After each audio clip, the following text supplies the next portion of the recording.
Este concepto, la indemnización, es la condición que se establece para recuperar la posición perdida. O sea, es como si fuera una balanza, ¿no? Imagínense una balanza, de un lado y de otro lado. De un lado están las cosas que hacemos del lado del mal y de otro lado las cosas que hacemos del lado del bien. Cuando el hombre establece una mala condición, inclina la balanza del lado satánico. Entonces tiene que volver a establecer alguna condición del lado de Dios. ¿Por qué? Y esto apréndanlo, que es una cosa que los predicadores evangelistas nunca han enseñado correctamente. Ni Dios ni Satán nos pueden reclamar incondicionalmente. Mucha gente ha dicho, bueno, por gracia divina Dios salva al que quiere, y entonces si quiere, quiere, si no quiere, no quiere, y Satán, no. Ni Dios ni Satán pueden reclamar a alguien incondicionalmente. Claro, esta frase, ni Dios puede, es algo que nunca ha sonado bien en la historia. ¿Cómo Dios no puede? Si Dios es todopoderoso. Pero ya lo expliqué en la primera conferencia, ¿no? Dios creó al hombre con una parte de responsabilidad. Y eso Dios no lo va a violar. Dios no hace nada solamente por su voluntad. Depende del hombre. Eso tienen que aprenderlo muy bien. Por esa razón Dios establece esta condición. Pero si bien Dios no hace lo que se le antoja, podría hacerlo. Por supuesto que Dios es todopoderoso. Pero Dios no lo va a hacer nunca, jamás. Porque eso sería violar la característica del ser humano. Del mismo modo, Dios no le permite a Satán que haga cualquier cosa tampoco. Pero lamentablemente nosotros siempre establecemos condiciones del lado satánico. Porque lo llevamos en la sangre, somos como él. Entonces, cuando una persona cometió un error, o un grupo de personas, un pueblo, una nación comete un error, tiene que establecer alguna condición de indemnización para inclinar la balanza de nuevo del lado de Dios. Y esa indemnización viene a través del número 40. Por eso ese número se repite cientos de veces en la Biblia, siempre. Después de cada error, después de cada fracaso, automáticamente aparece el número 40. O 40 días de diluvio, 40 días de ayuno, o 40 días de esto, de lo otro. Y a veces, si el error fue muy grande, son 10 veces 40. Son 400 años. Siempre. ¿Por qué el número 40? Bueno, porque el número 4 representa el ideal de Dios. ¿Se acuerda? El fundamento de 4 posiciones. La primera bendición era mente y cuerpo unido a Dios. La segunda bendición, esposo y esposa, mujer ideal, hombre ideal, centrado en Dios. Y la tercera, la humanidad y la creación, centrada en Dios. ¿Se acuerdan? ¿Lo que explicamos ayer? ¿No? ¿Sí? Lo vimos ayer, ¿no? Quiere decir que el número 4 representa el ideal de Dios. Pero todo tiene que pasar por las 3 etapas de formación, crecimiento y perfeccionamiento. Entonces, cada una de estas etapas se divide también en formación, crecimiento y perfeccionamiento de la primera etapa, formación, crecimiento y perfeccionamiento de la segunda etapa, formación, crecimiento y perfeccionamiento de la tercera etapa. ¿Sí? Entonces son 3, 6, 9 y el número 10 representa la perfección. Entonces la perfección del ideal de Dios, 4 por 10, 40. Quiere decir que el número 40 representa separación de Satanás, la separación del mal. Por esa razón, en toda la Biblia, cada vez que hay un fracaso, aparece el número 40. Siempre, ya lo vamos a ver, se lo voy a demostrar. ¿Y en qué etapa cayeron Adán y Eva? ¿En qué etapa cayeron? Acá, ¿no? ¿Sí? Llegaron hasta acá y cayeron. Quiere decir que acá Satán los invadió. Por eso el número 6. ¿Y qué invadió? Las 3 bendiciones, ¿no? Entonces 6, 6 y 6. La Biblia dice que ese es el número de la bestia, el número satánico. Bueno, entonces, acá hubo un fracaso. Caín mató a Abel.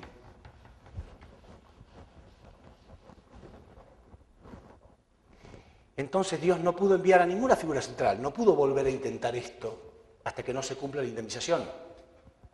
Y si uno ve en la Biblia, empieza a ver las generaciones, porque ahí dice todas las generaciones que pasaron, hasta que Dios, después de un tiempo, después de mucho tiempo, pudo enviar a la próxima figura central, que fue Noé. Pero si uno ve todas las generaciones que pasaron, ¿saben cuánto tiempo pasó? 1600 años, que es igual a 40 por 40.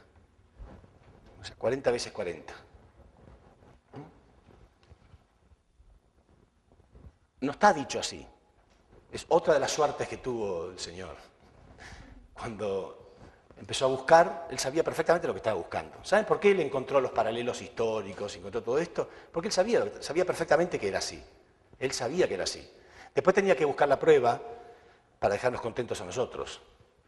Nada más. Entonces, sabía lo que estaba buscando. Leyó la misma Biblia que millones de personas durante miles de años han leído, pero de un modo diferente. Él sabía perfectamente lo que estaba buscando porque sabía que estaba ahí en algún lado. Por eso sus primeros seguidores dicen que que tocar su Biblia era como tocar las alas de una mariposa, de tan ajada que estaba, ¿no? Porque iba y venía cientos de veces.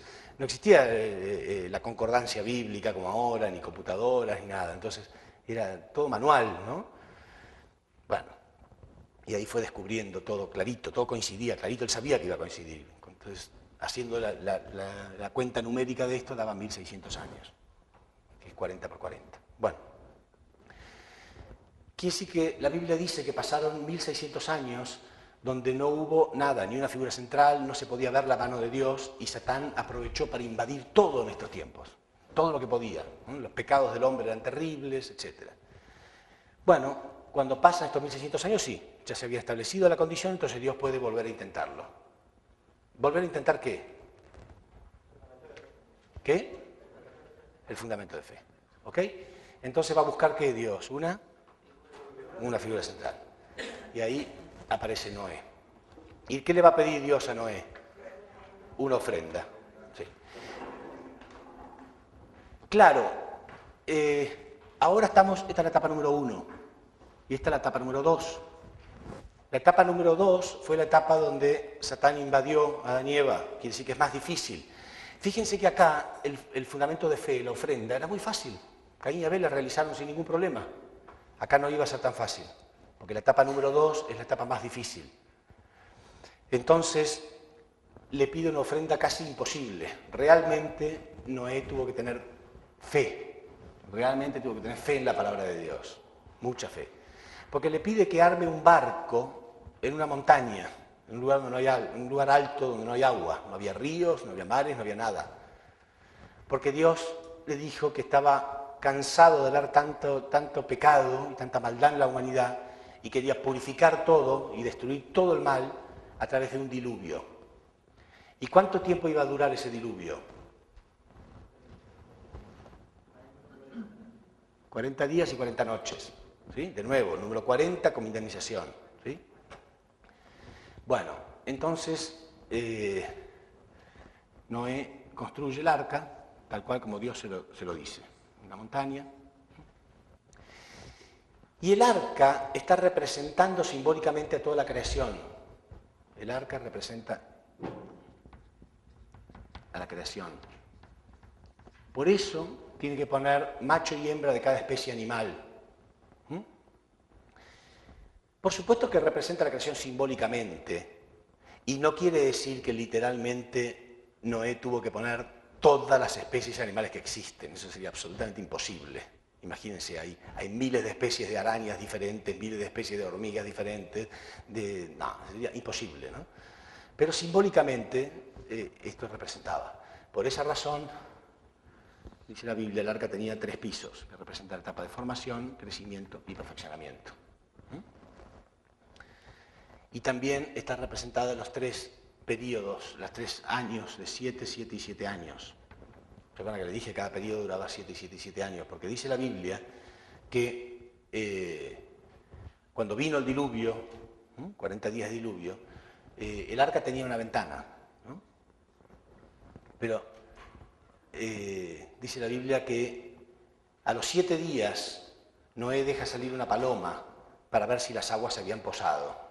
O sea, si las aguas habían bajado. O sea, si la paloma podía posarse en algún lugar, quiere decir que las aguas habían bajado. Lo que no explica la Biblia, ¿por qué no miró por la ventana directamente?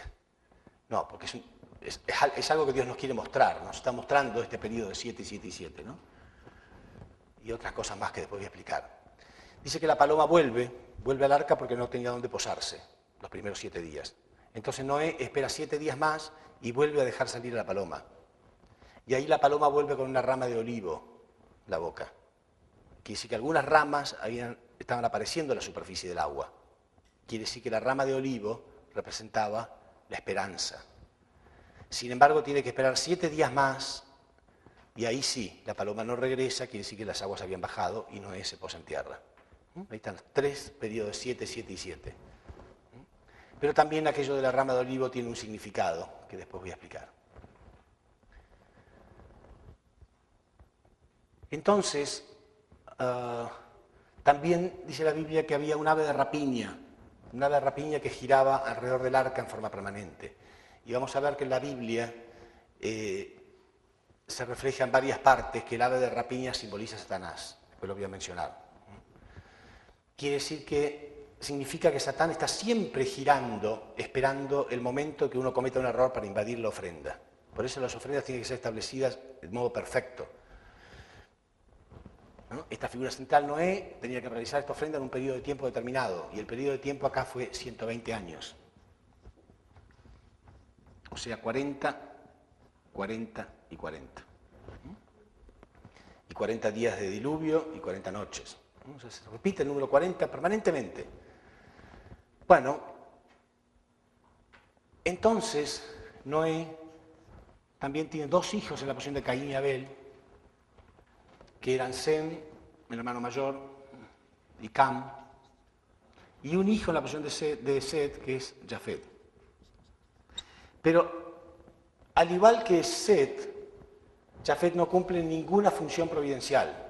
En realidad, el fundamento de sustancia lo tienen que realizar ellos 2, Sem y Cam. ¿Sí? Porque él está en la posición de Lucifer, o sea, en la posición de Caín y en la posición de Abel, o lo que es lo mismo, en la posición de Lucifer y Adán. ¿Se entiende bien? ¿Me siguen? Bueno. Ahora, como él va a estar en la posición de Adán, él tiene que establecer una condición determinada también. Y él está en la posición de Abel, pero en este caso, acá arriba, Abel estableció un fundamento personal, él tuvo que hacer la ofrenda. En cambio, acá la ofrenda la había hecho Noé. Entonces, él no había hecho nada todavía. Entonces, él tiene que establecer primero una condición personal, que es mostrar la unidad. Si él se une a su figura central, si él se une a esta figura central, su padre, entonces hereda el mérito de lo que él hizo. Él le había hecho la ofrenda correctamente, una ofrenda muy difícil. Entonces él tenía que unirse. Solamente con unirse heredaba el mérito de haber realizado esta ofrenda, como si lo hubiera hecho él mismo también.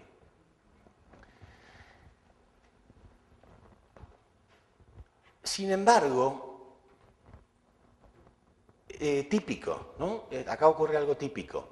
Satán, si no puede invadir a esta persona, invade a su medio ambiente, a su familia, a su alrededor, a ver si lo puede perseguir a alguien que lo martirice de algún modo, que lo torture. Y era su propia esposa. Y este es un mensaje que nos sirve a nosotros, un mensaje para cada persona que quiere realizar una vida espiritual.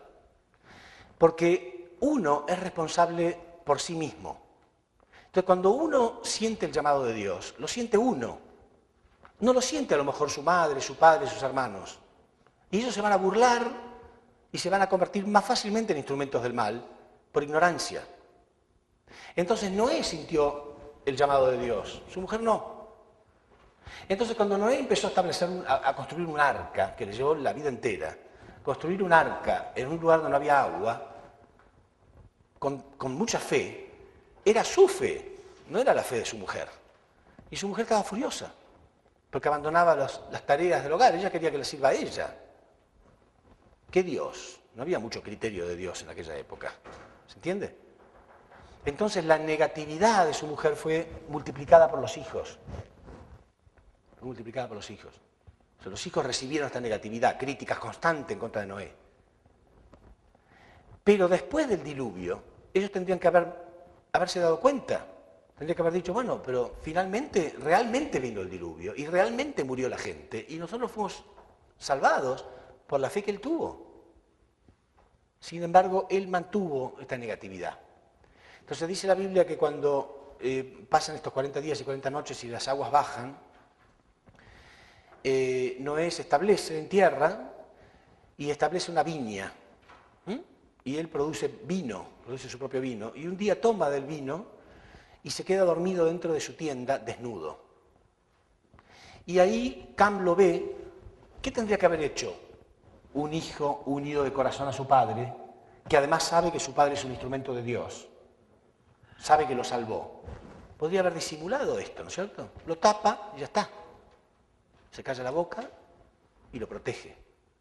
Por eso, repito, Jesús decía, dichoso el que no haya escándalo en mí.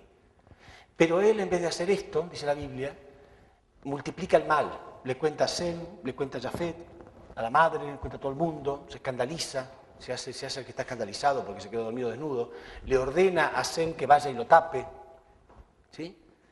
O sea, muestra una falta de unidad completa.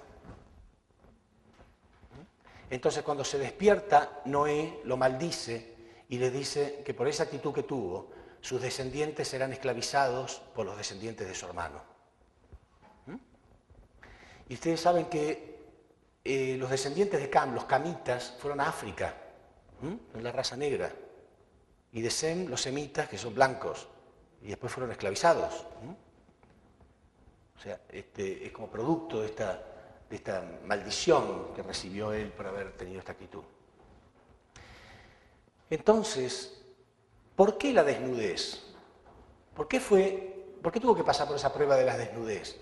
Porque Noé estableció el arca que representa la creación. Quiere decir que Noé está representando a Dios. Noé está representando a Dios. ¿Sí? Dios hizo la creación, Noé hizo el arca. ¿No? Entonces, él representa a Dios y él representa a quién?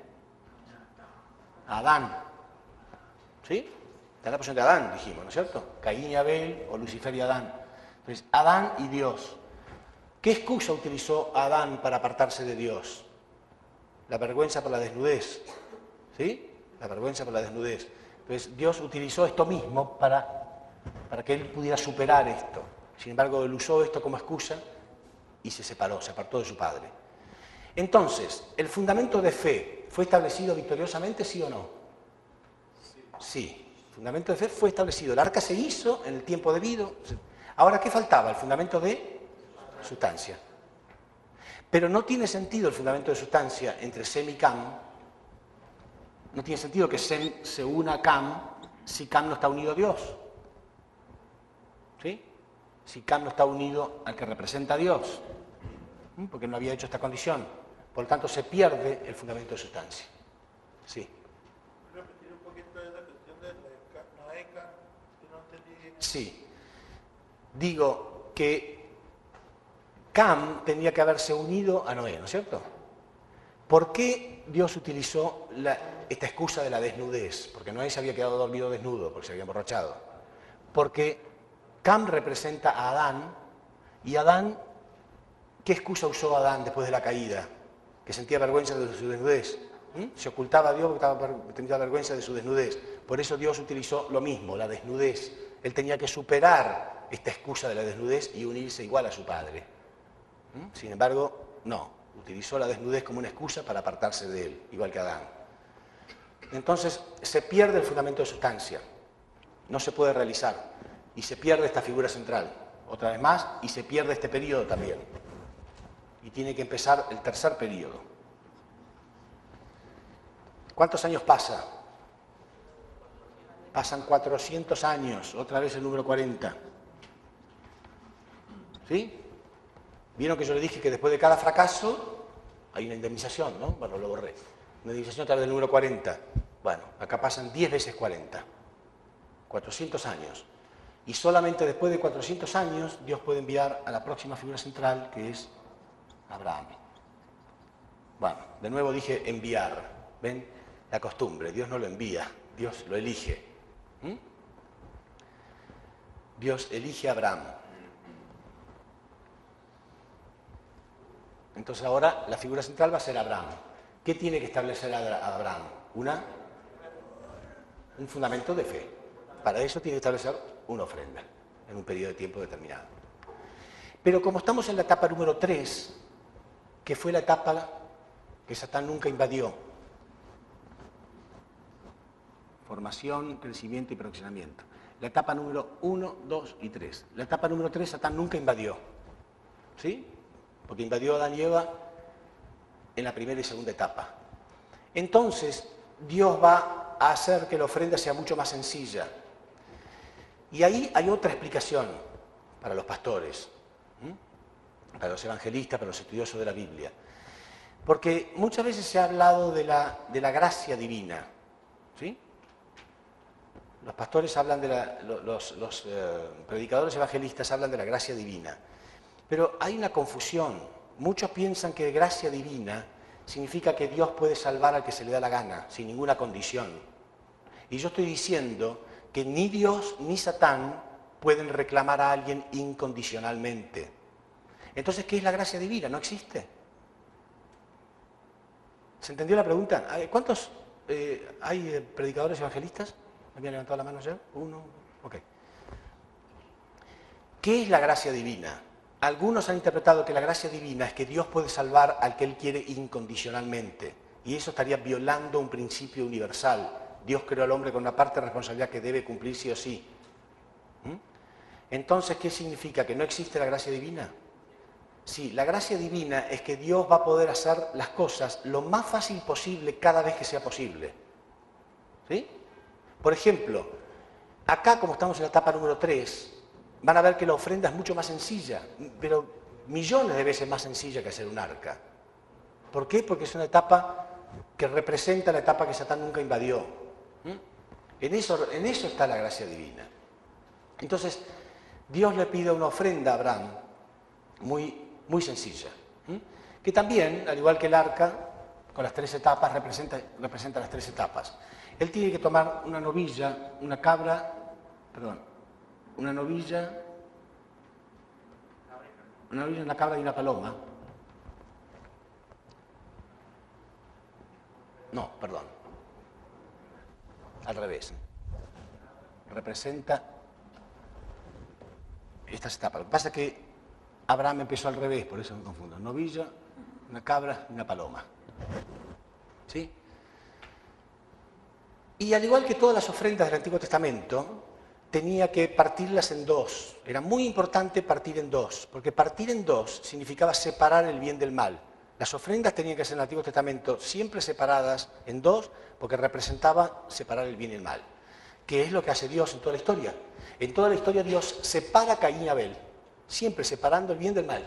Ya van a ver, en toda la historia de la humanidad, inclusive en razas, en pueblos, en civilizaciones, en ideologías. Hay ideologías tipo Caín, ideologías tipo Abel, ideologías de izquierda comunista que niegan la existencia de Dios, ideologías más liberales, más libres, que aceptan la existencia de Dios. O sea, Caín y Abel, bien claro, se separan estos.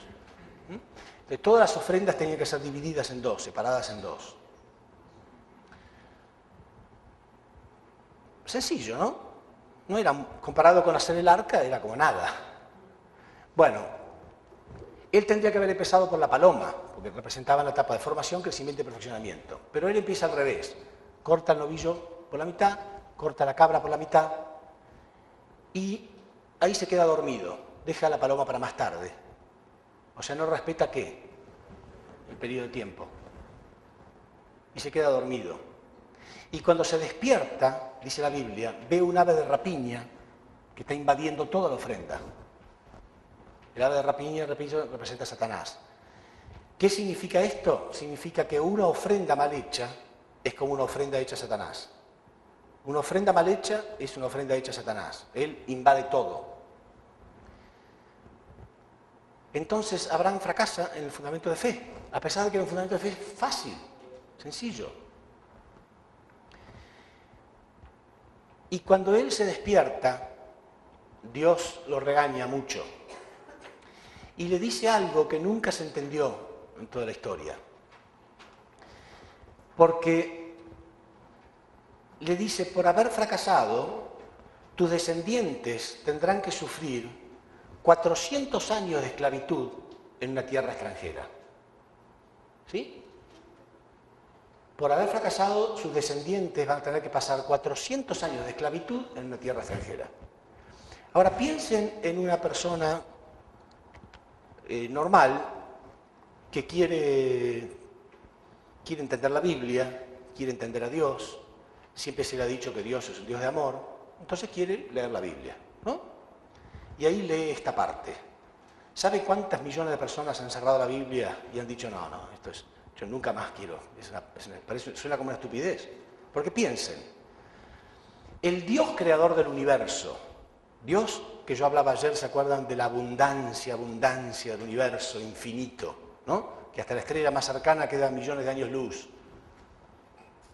Se encapricha con una palomita. Él quiere la palomita bien cortada.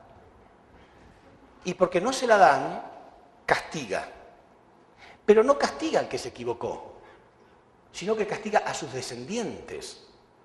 Y no un día de castigo, 400 años de esclavitud. Entonces uno dice, este es el Dios de amor. No, mucha gente, en serio, no quiere saber más nada. Cierran y no le parece que todo es una mentira, que la Biblia es un libro de cuentos nada más. Y en cierto sentido es lógico, sí. O se la cree y entonces es una imagen de Dios como es. Claro, exactamente, muy bien. O sí se la cree, porque acepta todo, porque bueno, ahí hay que aceptarlo, lo acepta, pero entonces Dios es así, cruel, y castiga la ira de Dios, y hay que tener temor a Dios. Ahora podemos resolver esto y entender qué es lo que pasó realmente. Después de cada fracaso, automáticamente hay una indemnización, ¿sí? Esa indemnización viene con el número 40, sí o sí. Pero como es la etapa número 3, ahí está la gracia divina. La gracia divina es que Dios va a intentarlo de nuevo acá. Le va a dar una oportunidad de nuevo. Acá no puede dar oportunidades. Fracasó, fracasó. Acá le va a dar una nueva oportunidad. Lo que no quiere decir que no haya que pagarse los 400 años. Los 400 años va a haber que pagarlos sí o sí igual. ¿Se entiende? Por eso Dios los posterga para más adelante. Primero. Y segundo, no es que Dios se encapricha con una palomita, porque no es la paloma lo que importa, ni la ofrenda, sino la actitud. ¿Por qué es importante la ofrenda? Por la actitud, ¿no? Yo tengo fe en la palabra de Dios. ¿Entienden? Dios lo que necesita reclamarle a Satanás es la actitud. Mira, este hijo quiere venir conmigo. Él está dispuesto a hacer cualquier ofrenda que yo le pida. Es la actitud, no la ofrenda. ¿Se entiende? Dios es el dueño de esta paloma y de todo lo que existe. No es eso, sino la actitud. Las ofrendas tienen valor por la actitud. ¿Se entiende bien? Bueno, ahí podemos entender entonces por qué cuando Abraham fracasó se estaba perdiendo todo un fundamento.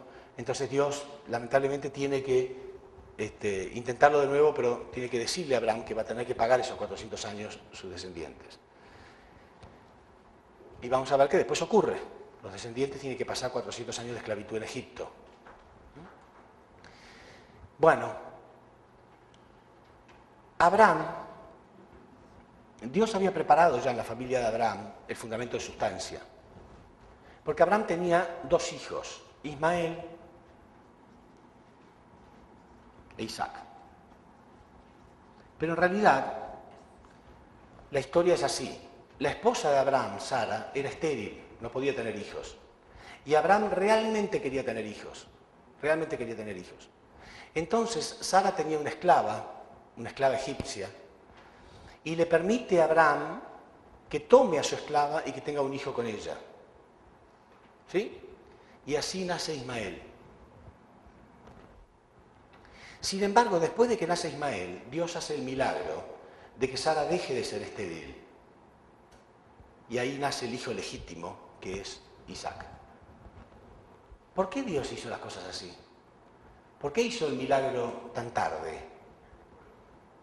Porque estaba preparando el fundamento de sustancia. Ismael iba a estar en la posición de Lucifer y Isaac iba a estar en la posición de Adán. Y Lucifer al principio se sentía como un hijo de Dios. Pero cuando Dios creó a Adán y Eva, cuando Dios lo creó a Adán, ahí él sintió, ahora veo por qué Dios lo ama más a él. ¿Entienden? Entonces Dios estaba preparando el mismo fundamento acá. Ismael se sentía como un hijo legítimo de Abraham. Pero cuando nació Isaac, Abraham sintió mucha más alegría, porque este sí era su hijo legítimo. Cuando Dios creó el mundo, el universo, Dios estaba contento, dije ya, ¿se acuerdan? Pero cuando creó a Adán, estaba mucho más contento, dice la Biblia. Entonces, Dios estaba preparando el fundamento de sustancia acá. Pero ese fundamento de sustancia nunca se llevó a cabo. Nunca se llevó a cabo. ¿Por qué? Porque si fracasa el fundamento de fe, no se puede llevar a cabo el fundamento de sustancia. Y el fundamento de fe fracasó, porque él fracasó en la ofrenda. ¿Se entiende bien? Entonces, ¿qué pasa con este fundamento de sustancia? Si no se resuelve este problema de Caín y Abel, si no se resuelve, lo heredan sus descendientes. Esto también es algo muy importante que cada uno debe aprender. Lo que uno no resuelve espiritualmente, lo heredan sus descendientes. Y después se multiplica mucho más. Porque de Ismael vienen los árabes. Y de Isaac vienen los israelitas. ¿Y qué pasa en Medio Oriente hoy en día? ¿Qué problemas hay en Medio Oriente? Se odian. Los árabes y los israelitas se odian. Todos los musulmanes con los israelitas lo odian, los odian absolutamente. Todos los problemas, atentados de terroristas y todo provienen de este conflicto. Es uno de los últimos conflictos que tiene que resolver la humanidad. Y todos nosotros sufrimos las consecuencias. En Argentina hubo atentados terroristas, en Estados Unidos. Todo esto viene por el resentimiento que quedó suspendido en la historia entre ellos dos, porque no se resolvió en aquella época.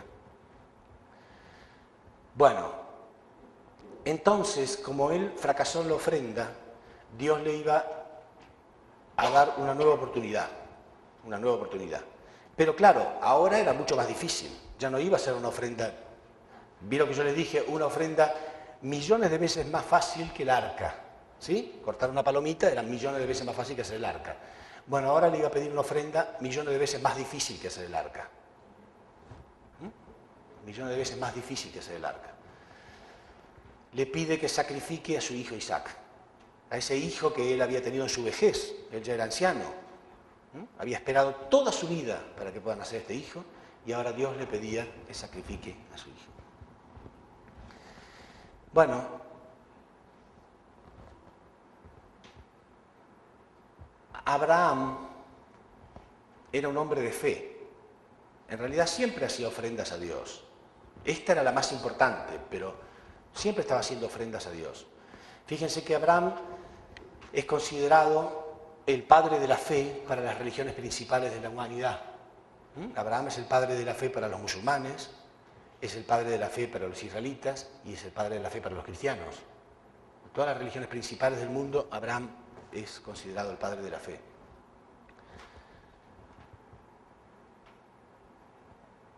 Entonces dice la Biblia que él toma a Isaac, ¿no? para hacer esta ofrenda y lleva los leños, ¿no? Isaac es pequeño, no dice la Biblia qué edad tiene, era pequeño, pero no tanto porque él cargaba los leños para hacer el altar. ¿Sí? Entonces, mientras iban caminando, Isaac le pregunta, pero ¿cuál es la ofrenda que vamos a hacer? Porque siempre ofrecían algún cordero, algún animal, algo, y él estaba tan amargado que casi no quería hablar, solamente le contestaba Dios proveerá, porque él sabía que iba a ser él la ofrenda. Entonces, la Biblia cuenta que cuando llegan al lugar establecen el altar para la ofrenda y ahí Isaac todavía estaba un poco sorprendido, dice, estamos preparando todo y no hay nada para ofrecer, no entendía. Y ahí Abraham lo toma a él y lo pone en el altar de las ofrendas y saca su daga, su cuchillo para sacrificarlo. Ahí Isaac comprende que él es la ofrenda. Comprende que él es la ofrenda. No hay ninguna parte en la Biblia que diga que Isaac lo empujó, que salió corriendo, que lo insultó. Quiere decir que Isaac comprende que él es la ofrenda y está dispuesto a dejarse ofrecer. Quiere decir que él restaura completamente el fracaso de Cam. Completamente, porque fíjense, Cam tenía una figura central exitosa. Sin embargo, trató de buscar algún escándalo en él. Sin embargo, él, que tenía una figura central que había fracasado, tenía una excusa. Él podía haber dicho, no, ¿por qué voy a morir yo? ¿Por un fracaso suyo voy a morir yo? Sin embargo, él no usó ninguna excusa. Él amaba a su padre de verdad. Y estaba dispuesto a dejarse morir. Por eso Jesús dice, el que esté dispuesto a perder su vida, la va a salvar. Pero el que la quiera salvar, la va a perder. Entonces, él pasó a la historia como un fracasado y sin embargo él fue victorioso. Entonces, por esta actitud, Dios puede enviar a un ángel que le detiene la mano a Abraham y le dice, no, ahora sí puedo confiar en ti. Ahora sí, antes no, pero ahora sí puedo confiar en ti. Porque estaba dispuesto a perder lo más precioso de su vida. Para él, matar a su hijo era más difícil que morir él. ¿Sí? Repito, por eso Jesús dijo, aquel que esté dispuesto a perder su vida la va a salvar, pero el que la quiera salvar la va a perder. Por esta actitud que tuvo él. Ahora, ¿por qué tuvo esta actitud Isaac? ¿Por qué Isaac tuvo esta actitud de estar dispuesto a morir? Porque Abraham había esperado toda su vida que nazca Isaac. Cuando nació Isaac, lo amaba tanto. Y el amor es una cosa mutua, ¿no? Es una acción de dar y recibir. Entonces, él amaba muchísimo a Isaac, pero Isaac lo amaba del mismo modo a él. Él amaba a su padre de corazón, cosa que no ocurría acá. Entonces, Isaac siempre vio a su padre, porque, repito, Abraham es considerado el padre de la fe para toda la historia humana. Fíjense que Abraham fue el primer hombre monoteísta de la historia. Abraham es considerado el primer hombre monoteísta, o sea, que cree en un solo Dios, en toda la historia de la humanidad.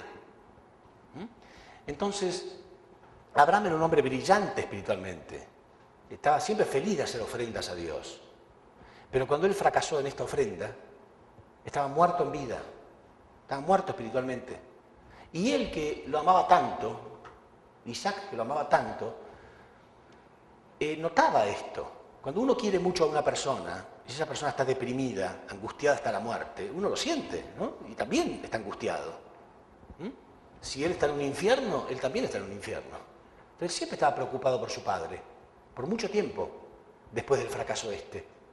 Aparte, Abraham sentía el cargo de remordimiento de que sus descendientes iban a ser esclavizados durante 400 años. Él quedó sacudido con esto que Dios le dijo. Aparte, él sintió que Dios estaba enojado, ¿no? Por haber fracasado. Porque Dios también estaba dolido. Dios quería sacarle los hijos a Satanás. ¿Entienden el corazón de Dios? Detrás de todo esto está el corazón de Dios, ¿no? Que no tenemos que olvidar. Queriendo alguna victoria para sacarle los hijos. Son sus hijos. Sus hijos están en manos del enemigo. Imagínense ustedes tienen hijas, algunas hijas, y un violador las secuestra. ¿Cómo se van a sentir ustedes cada minuto sabiendo que sus hijas están en manos de un violador? Pero Dios está muchísimos, miles de años ya, viendo que sus hijos estaban bajo el dominio satánico. Pero estaba ahí esperando algún éxito, alguna victoria de su lado. Entonces, estaba muy frustrado cuando Abraham fracasó. Y Abraham, que amaba tanto a Dios, porque es el padre de la fe, sentía esto. Dios se enojó conmigo. Y encima mis descendientes van a tener que sufrir 400 años de esclavitud. Pero cuando Dios le dio una nueva oportunidad, Abraham resucitó. Cuando Dios le dijo, te voy a dar una nueva oportunidad, era como, me da una nueva oportunidad. Y Isaac vio esto, vio este brillo de nuevo. Entonces quería ayudarlo a hacer esta ofrenda. Y cuando se enteró que él era la ofrenda, con tal de no desilusionarlo, con tal de no matarlo espiritualmente de nuevo, dijo, bueno, está bien. Y por esa actitud, Dios pudo dar como exitoso. Y ahí tomaron un animal entonces, ¿no? El ángel le permitió que tomaran un animal y que sacrificaran un animal. ¿Vieron lo que yo les dije antes? Que es la actitud lo que Dios quiere, no es la palomita lo que Dios quiere, no es la muerte de Isaac lo que Dios quiere, es la actitud. Por eso el que esté dispuesto a perder su vida la va a salvar. Porque ya está mostrando la actitud, estoy dispuesto a morir. ¿Sí? No se olviden nunca de eso. Es la actitud lo que Dios puede tomar.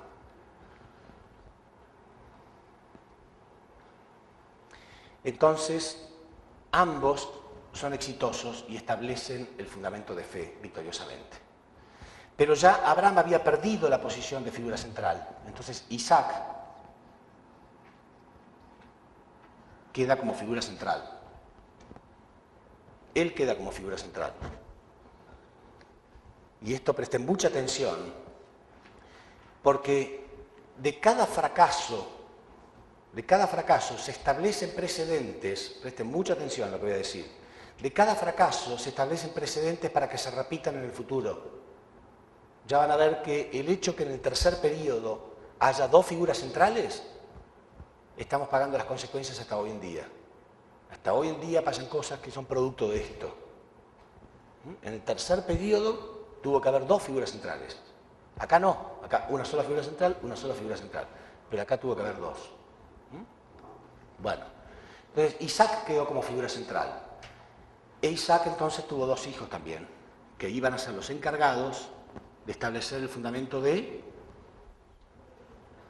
sustancia. El fundamento de fe ya estaba establecido. Ya se estableció el fundamento de fe, ¿no? Lo hicieron entre Abraham e Isaac. Pero ahora él queda como figura central y se va a tener que establecer el fundamento de sustancia. Por eso él tiene dos hijos. Isaac tiene dos hijos. Uno en la posición de Caín y uno en la posición de Abel. Caín y Abel. O lo que es lo mismo, Lucifer y Adán. ¿Sí?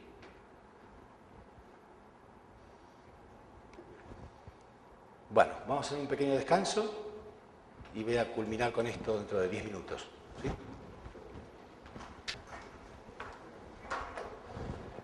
Bueno, hola, hola.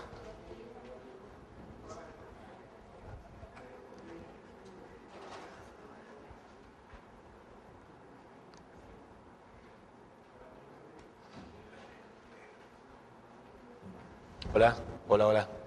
Bueno, entonces, habíamos visto, ¿no? En cada etapa se intenta establecer el fundamento de fe y el fundamento de sustancia. Acá habíamos solamente quedado en el establecimiento del fundamento de fe. Ahora faltaba el fundamento de sustancia entre Esaú y Jacob, Caín y Abel, representaban a Caín y Abel. ¿Sí?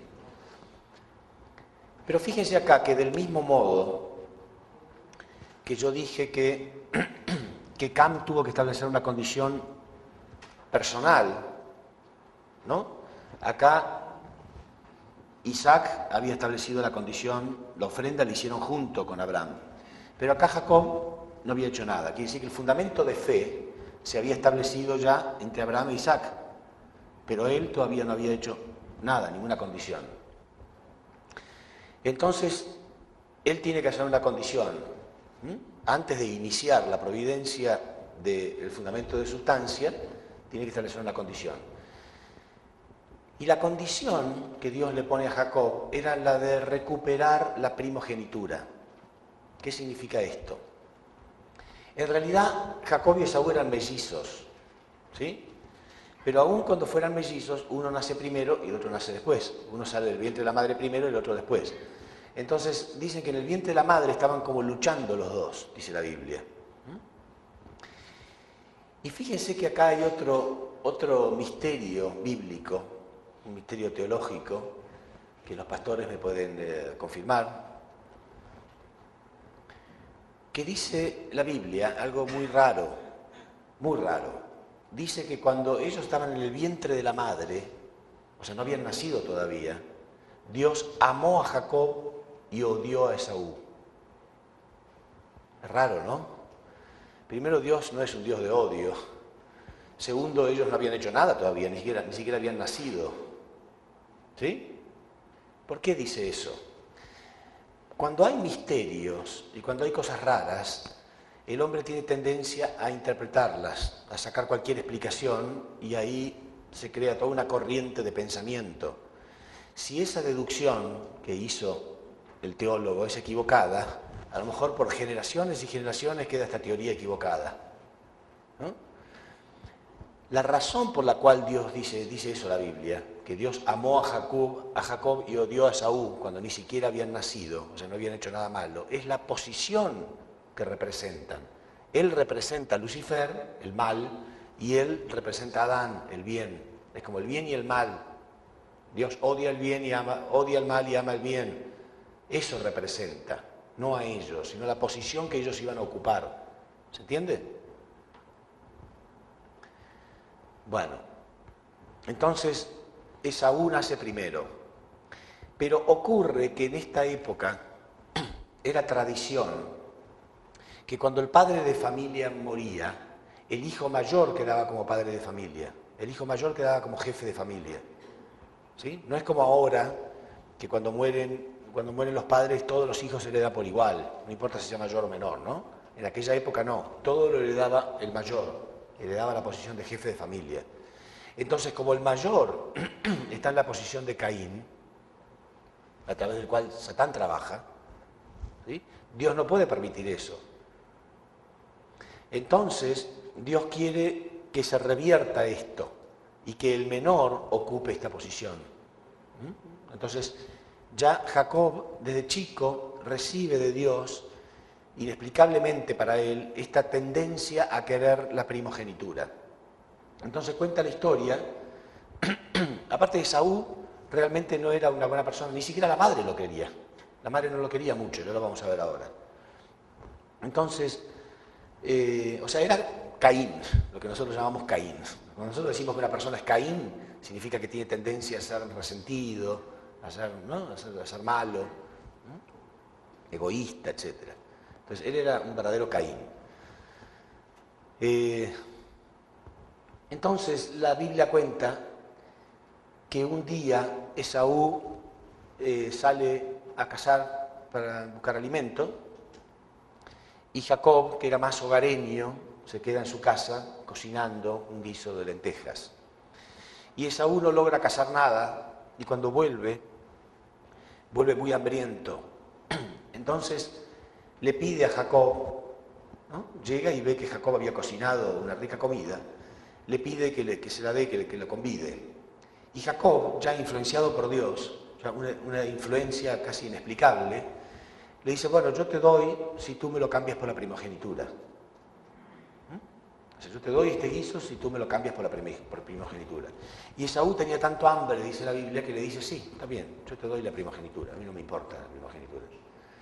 Pero Jacob, como lo conocía, que no era muy buena persona, no le cree mucho y le dice, bueno, pero yo quiero que me lo jures ahora mismo.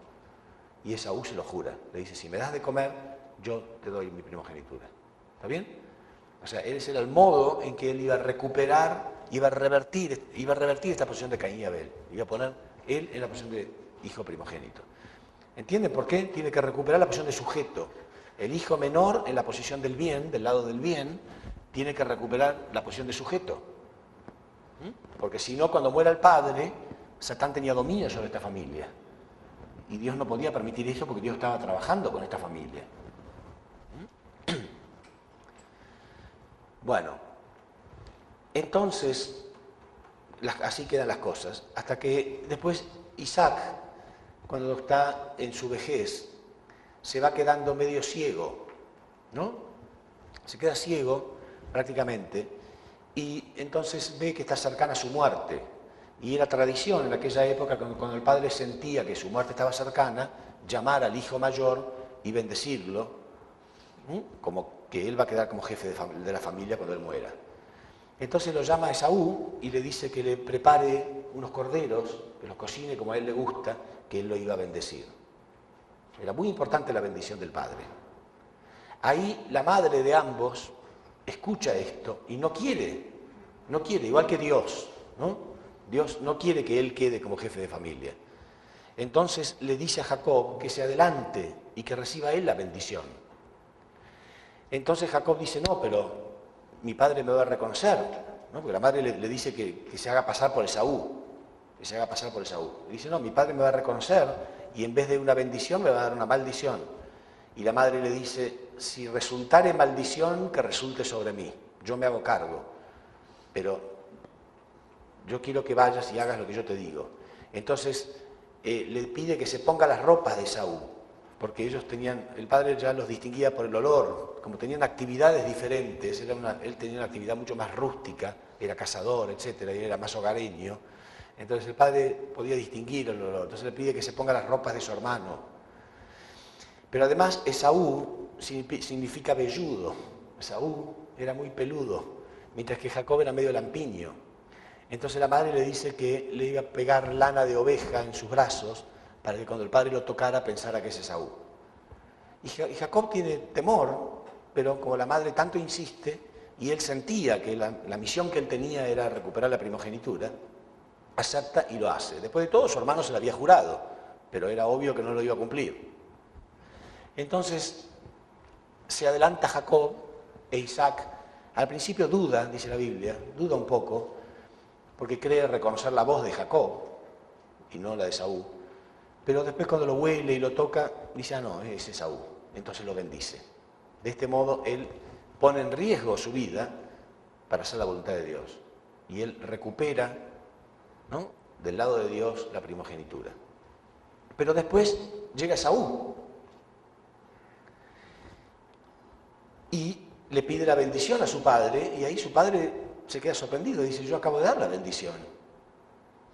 ¿Cómo es? Entonces quiere decir que tu hermano se te adelantó y recibió él la bendición.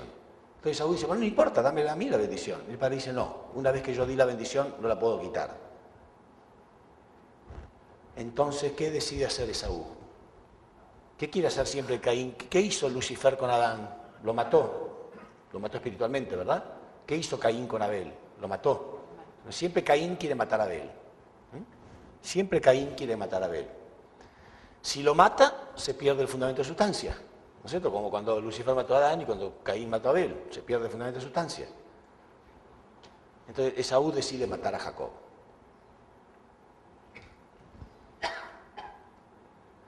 Bueno, entonces, repito lo mismo de siempre, ¿no? El único modo que no ocurra esto es que Esaú termine tomando el punto de vista de Dios, se arrepienta de lo que quiere hacer, ¿no?, saque su naturaleza caída, porque yo dije que el fundamento de sustancia es el fundamento para quitar la naturaleza caída. Pero Dios tiene que permitir esto. Dios tiene que permitir que Esaú sienta esto. De hecho, Dios hizo todo esto a propósito. Esto de influenciar a Jacob para que recupere la primogenitura, todo para que él sienta esto. Ganas de matarlo. Pero que finalmente se arrepienta. Pero acá ocurre algo extraño, porque se supone que la persona de la posición de Caín y la persona de la posición de Abel tienen que confrontarse y restaurar el fundamento de sustancia, no escaparse. Sin embargo, por una razón que voy a explicar ahora, Dios le permite a Jacob que se escape. Cuando Jacob lo va a matar, Dios le permite que se escape. ¿Por qué? Porque Dios nos quiere mostrar algo. Dios quiere dar un mensaje que sea para todo el resto de la humanidad. Dice la Biblia que la madre se entera, porque Esaú dice, se pone tan furioso que Esaú dice, cuando mi padre muera, lo voy a matar a Jacob. Cuando mi padre muera. No quiero matarlo ahora porque no quiero causarle dolor a mi padre, pero cuando él muera, yo lo voy a matar. Y la madre, y le faltaba poco para que se muera, porque ya era anciano. Entonces la madre escucha esto y le dice a Jacob que tiene que huir, que tiene que escaparse a las tierras de su hermano Labán. O sea, el tío de él, el hermano de la madre. ¿Por qué? Ya vamos a ver por qué. Dios permite que él se escape.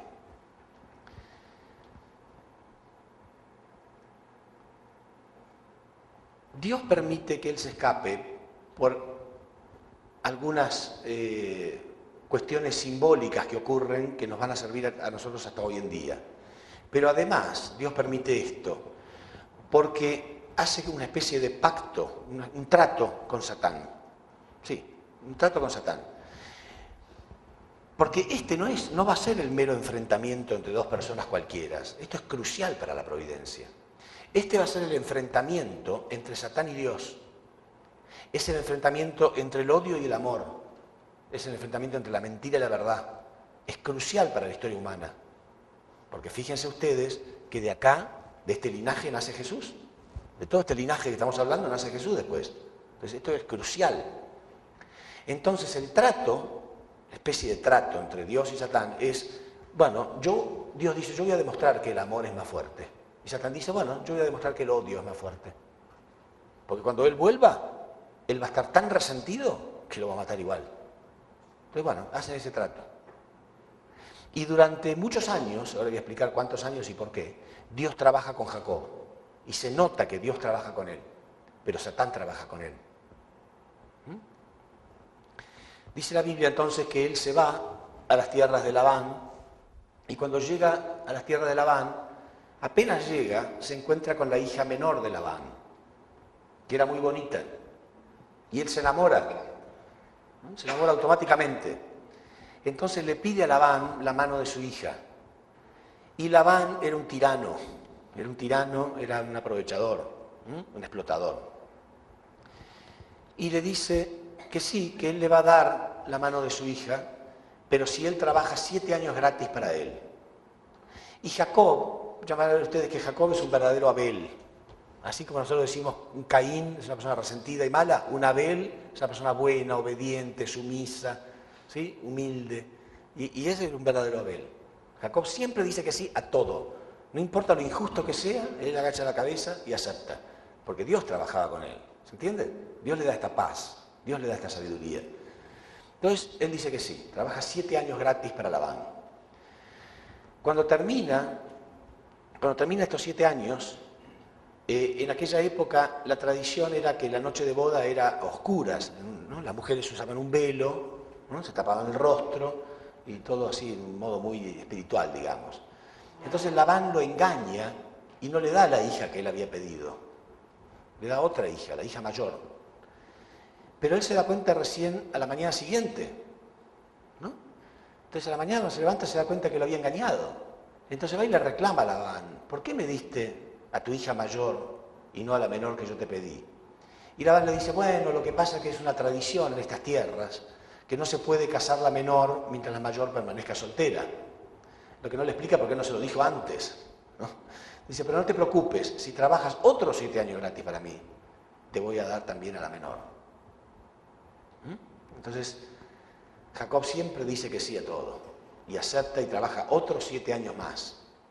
¿Sí?